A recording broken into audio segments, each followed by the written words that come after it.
Today I wanted to talk about how I taught my horse how to follow me. So this is Tucker here, and we've been working on this the past few weeks, or months I guess. And the reason I wanted to teach him how to do this is because I didn't want to have to rely on the pressure of a lead rope or the pressure of reins in order for him to follow me or come along, you know. That's why I started this, and it's also kind of the beginning of like liberty training. Teaching them in that liberty style. Please remember to like this video and subscribe to our channel so you can get more horse videos. Okay, so the first thing I actually do when I start to teach my horse how to follow me is I'll start off in the round pen, and fortunately I can't show this to you guys because our round pen is muddy, but what I'll just do is I'll just start by taking the horse's lead off in there and just brushing them. And if they can stay in there and get brushed, then you know, it's nice and relaxing for them. In the beginning, they'll try to walk away while you're brushing them. And when they do that, I'll just lunge them around the round pen a few times, just so they learn that walking away is gonna make more work for them. And then, as soon as they stop, I'll come back, I'll go and brush them. And so that's the first step I use. It's just teaching them that my presence is good, that they're gonna wanna stay with me, and that it's just gonna be relaxing if they do that.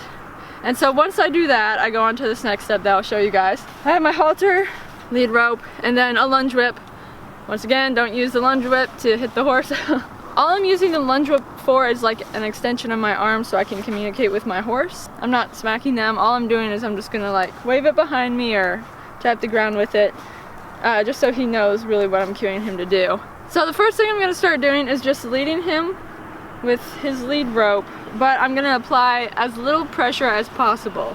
So I'm just gonna let the rope be really long and relaxed. This is also a great way to teach your horse to lead better, because you know, when you're leading a horse, you don't want to have to be dragging them behind you or like pulling on them to stop.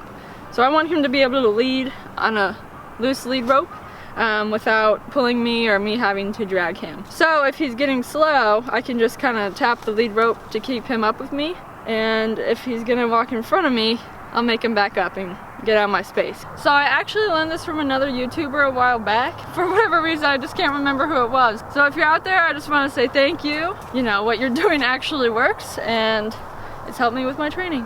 Okay, so what you're gonna do, I try and stay by his shoulder to direct him. That way I'm kind of still driving him forward. But what I'll do is I need to get a cue so he knows when I want him to move forward. So how I do that is I just point and I say walk or trot or whatever. And I won't use this unless I need to. So if I go walk and he doesn't move, then I would use this. All right, walk, walk. Good boy. Okay, so another aspect of teaching your horse to lead with a loose lead rope is being able to direct them how to turn with just the loose lead. And so how you do that is if I want him to turn that way, all I do is I use my hand kind of as a wall, and I get him to step over. And then to get him to come this way, if I were to walk that way, it's more just about your body language. So when he sees me move away, he'll come towards me. So if your horse is a little dull in the fact that, you know, you have to pull him this way and you have to push him that way, a great place to start is groundwork.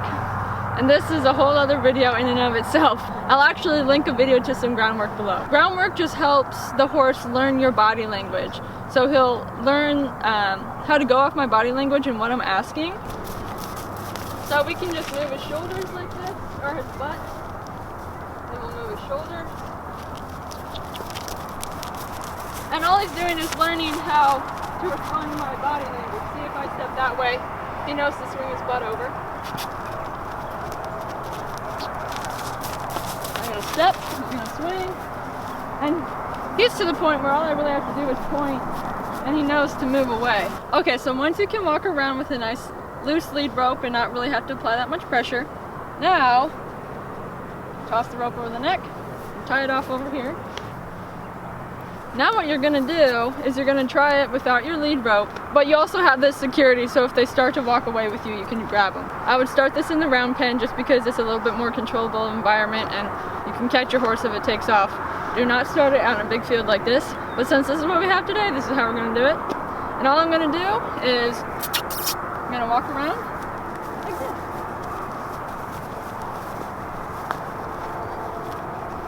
Good boy.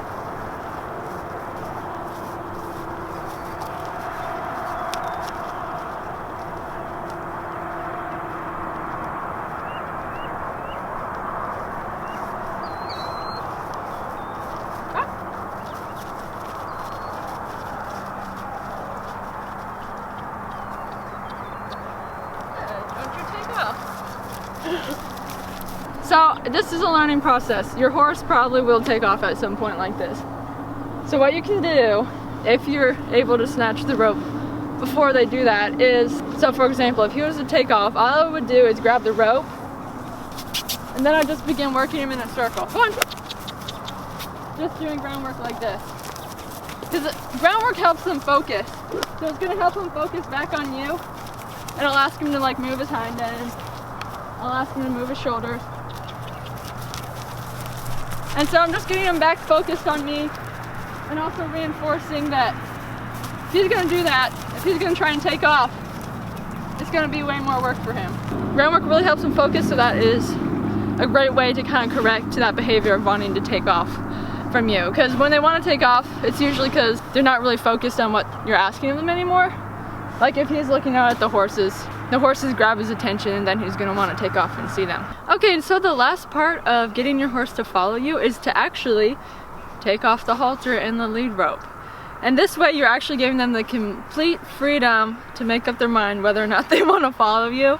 So hopefully all the steps you've taken before now will work. Usually I'll do this in a round pen first. Our round pen is muddy right now, so that's why we're not doing that in there.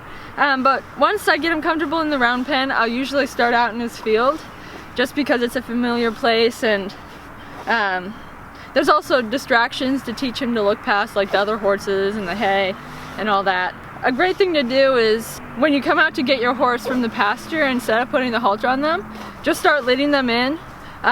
You know, you can use your crop to kind of encourage them on, and then just lead them in, because that's a familiar thing for them to do, to walk with you to the gate. So that's a great place to start when it comes to just having them follow you without their halter or their lead rope.